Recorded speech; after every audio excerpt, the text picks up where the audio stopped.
soal wawancara PTKK 2021 untuk persiapan tahap seleksi kompetensi yang kedua. Nah, sebelumnya bagi teman-teman yang belum mendukung channel saya ini, silahkan dukung ya dengan cara klik subscribe dan jangan lupa untuk aktifkan notifikasi loncengnya agar kalian tidak ketinggalan info di channel saya ini. Oke, langsung saja ya kita mulai untuk pembahasannya. Nomor 1.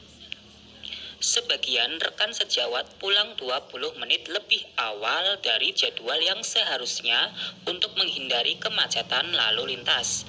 Nah, sikap Anda. A. Saya tidak melakukannya agar dinilai sebagai guru yang rajin oleh kepala sekolah. B. Demi toleransi terhadap rekan sejawat, saya ikut melakukannya. C. Saya akan melaporkan rekan sejawat tersebut kepada kepala sekolah agar dikenai sanksi sesuai ketentuan yang berlaku. Atau D. Saya tetap mengikuti aturan yang berlaku sehingga tetap pulang sesuai jadwal. Nah, kira-kira untuk soal nomor 1 ini jawaban yang tepat yang mana ya? Ya, jawabannya adalah yang D ya. Kita tetap ikuti aturan yang berlaku sehingga tetap pulang sesuai dengan jadwal. Ini poinnya 4 ya, yang tertinggi. Kemudian yang A, saya tidak melakukannya agar dinilai sebagai guru yang rajin oleh kepala sekolah. Ini poinnya 3. Terus yang C, saya akan melaporkan teman sejawat tersebut kepada Kepsek ya, ini poinnya 2. Kemudian yang B ini ikut-ikutan ya, jadi poinnya yang paling rendah 1. Gitu ya teman-teman ya, ini mencakup tentang integritas kita sebagai seorang pendidik. Oke, next ya. Nomor 2. Seorang oknum menawarkan bantuan kepada saya untuk bisa diterima menjadi guru di suatu sekolah dengan cara memberikan dana yang besarnya sudah ditentukan. Nah, sikap saya adalah A. Menolaknya karena saya ingin diterima dengan cara yang sah, bukan dengan cara suap. B. Memberikan alasan tertentu agar oknum tersebut tidak tersinggung ketika ditolak. C. Menerima tawaran tersebut sebab persaingan memang sangat ketat. D. Mencoba terlebih dahulu dengan cara resmi sebelum melalui cara seperti itu. Nah, kira-kira jawaban yang tepat yang mana ya? Ya, jawabannya adalah yang A ya. Kita tolak karena memang itu merupakan sebuah pelanggaran ya, yaitu melakukan suap. Ini tidak diperbolehkan ya. Ini poinnya 4. Kemudian yang B, memberikan alasan tertentu agar oknum tersebut tidak tersinggung ya. Ini poinnya 3. Kemudian yang D poinnya 2. Dan yang poinnya 1 adalah yang C. Gitu ya teman-teman ya. Oke, lanjut. Nomor 3. Kepala sekolah memberikan tugas kepada Anda untuk menjadi ketua akreditasi sekolah. Padahal saat itu Anda baru 1 tahun menjadi guru dengan penempatan pertama di sekolah tersebut. Hal pertama kali yang akan Anda lakukan adalah A. Tidak berani menolak tugas karena Anda guru yang baru di sekolah tersebut. B. Meminta guru-guru yang lain membantu Anda mempersiapkan akreditasi sekolah. C. Menerima tugas tersebut dengan berat hati. Atau D. Membentuk tim akreditasi sekolah dan melakukan rapat akreditasi. Nah, kira-kira kalau kita ditunjuk sebagai ketua untuk proses akreditasi sekolah dan posisi kita itu masih baru ya di sana ya, maka kita harus gimana? Ya, jawabannya adalah yang D ya.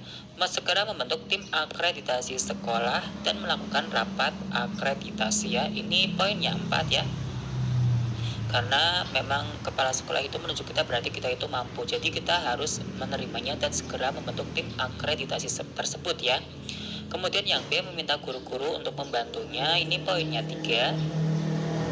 Terus yang A ini tidak berani ya, menolaknya. Ini poinnya 2. Kemudian yang C ini poinnya adalah yang 1. Gitu ya teman-teman ya. Oke, next. Nomor 4. Para siswa berasal dari berbagai latar belakang yang berbeda mencakup budaya, nilai-nilai tingkat ekonomi maupun tingkat penghasilan orang tua. Terhadap berbagai perbedaan itu, sikap guru sebaiknya adalah A. Mengelompokkan siswa sesuai dengan kondisi serta latar belakang yang sama. B. Menampilkan sikap yang wajar terhadap perbedaan-perbedaan pemikiran dan perilaku anak didiknya. C. Mengurangi perbedaan-perbedaan itu dan mengutamakan keseragaman. D. Peka terhadap perbedaan dan berperan menumbuhkan sikap saling menghargai antara siswa satu dengan yang lainnya. Jawabannya adalah yang D ya, kita harus peka dan kita harus selalu berperan untuk menumbuhkan sikap saling menghargai satu sama lainnya ya, untuk bisa saling bertoleransi. Ini poinnya 4. Kemudian yang C, mengurangi perbedaan-perbedaan itu dan mengutamakan keseragaman ya. Ini poinnya 3. Kemudian yang B, ini poinnya 2, dan yang poinnya 1 adalah yang A. Ini lebih mengelompokkan ya. Oke, lanjut. Nomor 5. Saya adalah orang yang menjunjung tinggi apa yang telah menjadi prinsip yang saya katakan. Seandainya saya menerima sebuah tugas yang tidak sesuai dengan prinsip saya, hal yang akan saya lakukan adalah A. Menyalurkan pikiran dan perasaan negatif pada sasaran lain. B. Mengalihkan perasaan, pikiran, dan perhatian pada hal lain yang bermanfaat. C. Mengungkapkan pikiran dan perasaan pada orang terdekat yang ada di lingkungan kerja. Atau D. Mengungkapkan dan mendiskusikan pikiran dan perasaan itu dengan pimpinan. Yang mana ya kira-kira? Ya, jawabannya adalah yang D ya. Kita segera ungkapkan dan diskusikan kepada pimpinan kita. Mungkin akan ada solusi atau jalan keluarnya ya. Ini poinnya 4. Kemudian yang C, mengungkapkan pikiran dan perasaan pada orang terdekat ya. Kalau kita tidak berani kepada pimpinan, bisa mengungkapkannya kepada orang terdekat di lingkungan kerja tentunya. Ini poinnya 3. Kemudian B, mengalihkan perasaan itu kepada hal-hal yang bermanfaat. Ini poinnya 2. Dan yang poinnya 1 adalah yang A. Oke, next. Nomor 6. Saat menjadi petugas tata tertib, seorang guru mendapati seorang peserta didik yang lebih dari 3 kali meninggalkan sekolah tanpa izin. Reaksi Anda seandainya menjadi guru tersebut adalah A. Memberikan poin pelanggaran sesuai dengan tata tertib yang berlaku dan melimpahkan peserta didik tersebut agar dibina guru pembimbing atau wali kelas. B. Selain memberikan poin pelanggaran, guru menegur dan menasihati peserta didik tersebut agar tidak meninggalkan sekolah lagi. C. Setelah memberikan poin pelanggaran, guru mewawancarai peserta didik tersebut untuk mengetahui alasan meninggalkan sekolah supaya guru pembimbing memiliki data awal dalam memberi pembinaan atau bimbingan. Dia menyampaikan kejadian tersebut, peserta didik meninggalkan di jam sekolah dan diikuti pembagian peran dalam memperlakukan peserta didik tersebut agar tidak meninggalkan sekolah saat jam pelajaran. Ya, yang mana ya? Jawabannya adalah yang C ya. Kita segera memberikan poin pelanggaran serta kita bertanya kepada peserta didik tersebut ya, mewawancarainya untuk mengetahui alasan mengapa dia bisa meninggalkan sekolah tersebut. Jadi nanti akan bisa dicari solusinya untuk langkah-langkah untuk memberikan bimbingannya ya. Ini poinnya 4 ya, yang paling tinggi yang C. Kemudian yang B, selain memberikan poin pelanggaran, guru menegur dan menasehatinya peserta tersebut agar tidak meninggalkan sekolah lagi. Ini poinnya 3. Kemudian yang A poinnya 2 ya. Dan yang poinnya 1 adalah yang D. Gitu ya. Nomor 7. Seorang wali murid yang khawatir dengan pencapaian prestasi anaknya mendatangi seorang guru dengan membawa bingkisan untuk meminta bantuan agar nilai anaknya tinggi di rapotnya, sehingga berpeluang lolos dalam seleksi perguruan tinggi. Nah, tanggapan guru tersebut terhadap wali murid adalah A. Menegaskan bahwa tidak bisa menerima permintaan wali murid karena integritasnya sebagai guru profesional dipertaruhkan. B. Merasa iba dan berempati pada perjuangan wali murid tersebut sehingga dengan berat hati guru menerima permintaan wali murid dengan catatan hanya sekali ini saja. C. Menolak dengan sangat berat hati namun tetap menunjukkan empati demi integritas profesionalitas guru. D. Menolak dengan santun dan tegas disertai penjelasan mengenai integritas profesionalitas guru. Yang mana ya? Jawabannya adalah yang D ya. Kita tolak dengan santun dan tegas serta diberikan penjelasan mengenai integritas profesionalitas guru. Ini poinnya 4 ya. Kita tolak tapi dengan cara yang baik-baik ya, dengan cara yang santun. Kemudian yang A menegaskan bahwa tidak bisa menerima permintaan wali murid tersebut ya, karena memang kita dituntut profesional ya. Kemudian yang C menolak dengan sangat berat hati namun tetap menunjukkan empatinya. Ini poinnya 2. Dan yang B ini poinnya 1. Lanjut ya. Nomor 8. Dari informasi yang diterima guru, hasil karya salah satu kelompok belajar hanya dikerjakan seorang peserta didik saja, sementara peserta didik lainnya reaksi guru terhadap kelompok tersebut adalah A. Mengajak dialog seluruh anggota kelompok agar saling memahami dan peduli untuk melakukan kerjasama kelompok dalam menyelesaikan tugas. B. Menghukum peserta didik yang tidak bekerja dengan memberi tugas tambahan agar belajar sehingga memiliki penguasaan yang memadai. C. Melakukan evaluasi terhadap cara kerja kelompok dan meminta konselor untuk mengajarkan cara kerja kelompok yang efektif. D. Menegur peserta didik yang tidak bekerja, kemudian menyuruh menemui petugas tata tertib dan konselor untuk mendapatkan pembinaan. Jawabannya adalah yang A ya. Kita ajak dialog seluruh anggota kelompok agar saling memahami dan peduli terhadap tugas yang harus dikerjakan bersama-sama ya. Ini poinnya 4 ya, kita kasih perhatian dan tanggung jawab. Kemudian kita ajak diskusi bareng-bareng ya tentunya ya, untuk mencari solusi terbaik agar bisa bekerja sama terhadap suatu kelompok. Ini poinnya 4. Kemudian yang C melakukan evaluasi terhadap cara kerja masing-masing kelompok tentunya ya. Ini poinnya 3. Kemudian yang D menegurnya, ini poinnya 2. Dan yang B adalah yang paling rendah. Oke, lanjut ya.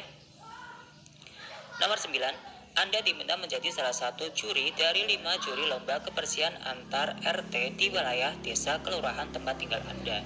Ketika menilai kebersihan RT sendiri, Anda mengalami konflik batin pada saat rapat tim juri penentuan juara. Nah, hal apa yang akan Anda lakukan? A. Membiarkan hasil penilaian Anda di RT sendiri untuk menjadi bahan pertimbangan juara karena Anda menilai dengan objektif. B. Menyampaikan konflik batin yang Anda alami agar ditemukan solusi terbaik dalam menentukan RT mana yang layak juara. C. Mengusulkan untuk tahun yang akan datang jika menyelenggarakan lomba kebersihan antar RT sebaiknya menggunakan juri dari luar. Dia menyembunyikan konflik batin sebab kalau disampaikan justru akan terkesan tidak objektif dalam penilaian kebersihan RT. Nah, yang mana yang tepat? Jawabannya adalah yang A ya. Kita biarkan hasil penilaian Anda di RT sendiri karena memang kita sudah menilainya dengan objektif ya. Jadi kita biarkan saja nanti yang menjadi juara itu siapa, karena kita sudah menilainya dengan objektif. Jadi tidak apa-apa, jadi tidak usah khawatir ya tentunya ya. Ini poin yang 4. Kemudian yang saya mengusulkan untuk tahun yang akan datang itu untuk jurinya itu dari luar saja ya, jangan dari masing-masing RT gitu ya. Kemudian yang B, menyampaikan konflik batin yang dialaminya agar ditemukan solusi. Ini poinnya 2. Dan yang paling rendah adalah yang D. Lanjut. Nomor 10. Anda mendengar kabar jika 2 hari yang lalu ada sejumlah peserta didik terlihat dalam perkelahian. Nah, apa yang akan Anda lakukan sebagai wali kelas setelah mendengar kabar tersebut? A. Mengajak peserta didik tersebut menemukan keputusan tindak lanjutnya. B. Memberi kesempatan peserta didik tersebut bicara mengungkapkan pikiran dan perasaannya. C. Bertanya pada peserta didik yang bersangkutan tentang kebenaran kabar tersebut. Atau D. Memberi hukuman saat itu juga. Nah, kira-kira kalau kita mendengar kabar ada peserta didik kita itu terlibat dalam suatu perkelahian, nah sikap kita itu gimana? Ya, jawabannya adalah yang C ya. Kita tanyakan terlebih dahulu apakah itu benar adanya atau tidak ya, atau mungkin hanya kabar berita saja ya yang hoax atau gimana. Nah, kita cari dahulu kebenarannya dengan bertanya kepada peserta didik tersebut ya. Ini poin yang 4. Kemudian yang B memberi kesempatan kepada peserta didik tersebut untuk menjelaskannya apakah betul atau tidak ya. Ini poinnya 3. Kemudian yang A poinnya 2. Terus yang poinnya 1 adalah yang D, memberi hukuman saat itu juga ya. Ini yang paling rendah, langsung menjudge ya, tidak memberikan kesempatan kepada peserta didik tersebut. Ini poinnya yang 1. Oke, demikian ya teman-teman ya untuk 10 soal wawancara untuk persiapan tahap yang kedua. Semoga semuanya bisa lulus untuk tahap yang kedua ini. Saya doakan ya. Mudah-mudahan semuanya berhasil. Amin ya robbal alamin. Dan bagi teman-teman yang belum mengikuti kuisnya, akan saya sertakan kolomnya. Untuk linknya di kolom deskripsi, silahkan bisa kalian cari ya. Seperti